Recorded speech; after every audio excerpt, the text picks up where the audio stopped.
Two young devout women become entangled in a game of cat and mouse in the home of an unusual man. Get ready to relive the adventure as we recap the story of horror film today. Heretic, production year 2024.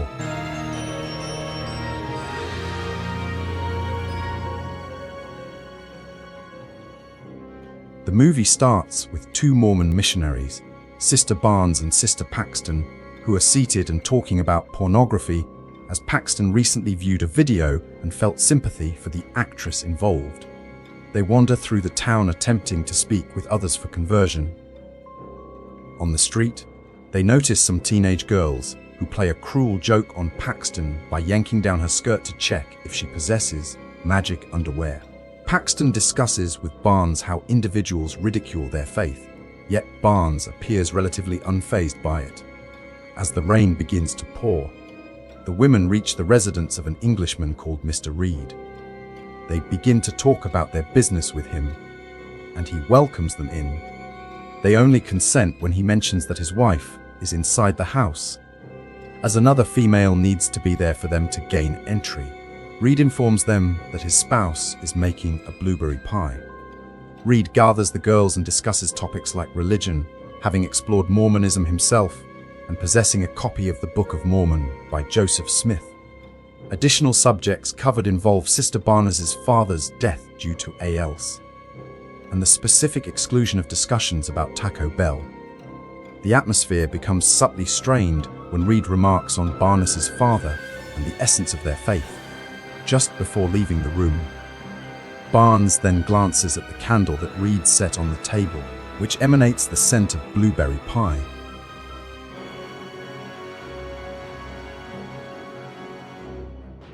Barnes and Paxton feel uneasy and seek a discreet way to exit the house as they conclude that Mrs. Reed is absent. The front door becomes locked and they lack a signal to request assistance. They begin to head towards the rear of the house, only to discover Reed in his study, which features a vast collection of books. As they attempt to politely leave, Reed informs them that there are two doors for their exit, labeling one as belief and the other as disbelief.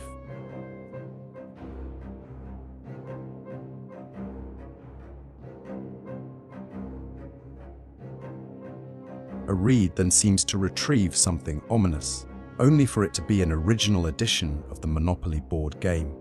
He proceeds to give a talk to the missionaries regarding its origins from an earlier board game known as the Landlord's Game.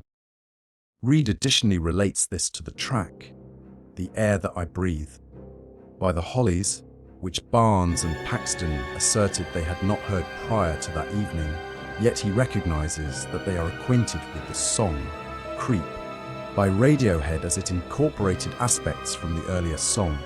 This serves to support Reed's view that every religion in the world is imperfect and originates from the one true religion.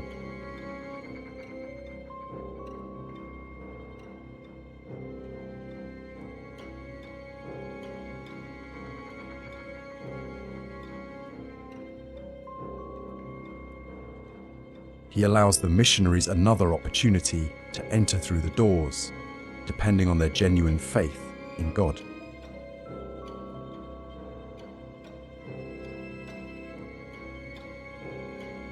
Barnes counters Reed's assertions before she and Paxton enter through the belief door.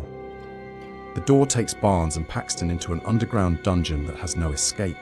Reed subsequently communicates with the women via a speaker, while a frail elderly woman, called a prophet, enters carrying a disheveled blueberry pie.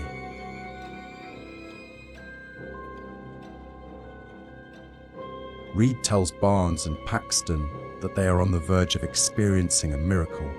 He claims that the pie is toxic and that the woman will come back to life shortly afterward. Elder Kennedy from the Mormon Church observed that Barnes and Paxton didn't sign back in, so he visits the homes they would have gone to in order to inquire about them. Upon reaching Reed's residence, Barnes and Paxton attempt to catch his attention by yelling and later seeking matches to ignite a fire, but Kennedy departs before they can take any action. Shortly after, the women observe that the prophet appears to have returned from the dead as she starts murmuring details about the afterlife.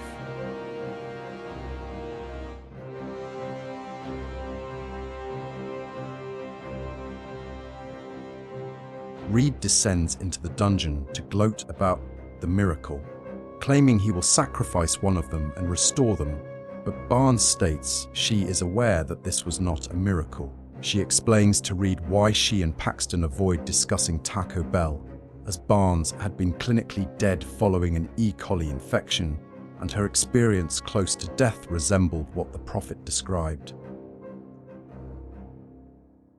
Before she can continue, Reed cuts her throat, asserting that she will return.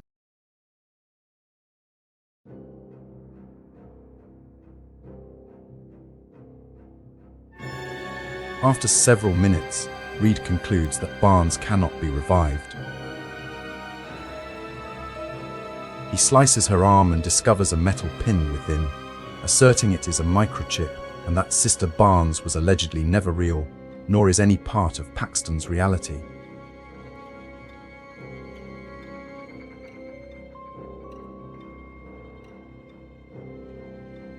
Paxton subsequently informs Reed that she recognizes the metal object as a contraceptive device and understands his true actions. The initial prophet truly passed away, but the one who came back was a different woman provided with a script by Reed to depict the afterlife. What Reed didn't anticipate was the woman informing the ladies that it's not genuine. The second woman replaced the deceased one with herself, as the girls attempted to capture Kennedy's attention. Paxton then descends through the trap door leading to where the deceased woman is, a passage Reed allows her to take so Paxton can witness the own true religion.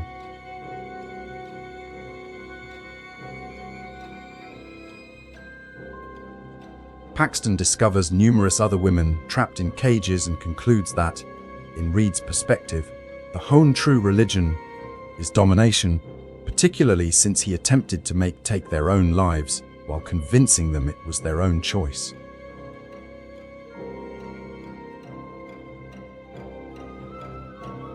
While Reed attempts to provoke Paxton, she plunges a concealed letter opener, gifted to her by Barnes for safety, into his throat. She sprints toward an exit, but doesn't get very far before Reed plunges the letter opener into her abdomen. As they begin to lose blood, Reed urges to pray for them. Paxton claims that prayer doesn't have much effect and is primarily a gesture of goodwill. She begins to pray as Reed makes his way over to complete his task, but he is struck in the head by a plank of wood with protruding nails, resulting in his death. The strike was delivered by Sister Barnes, who manages to hold on just before falling into Paxton's embrace.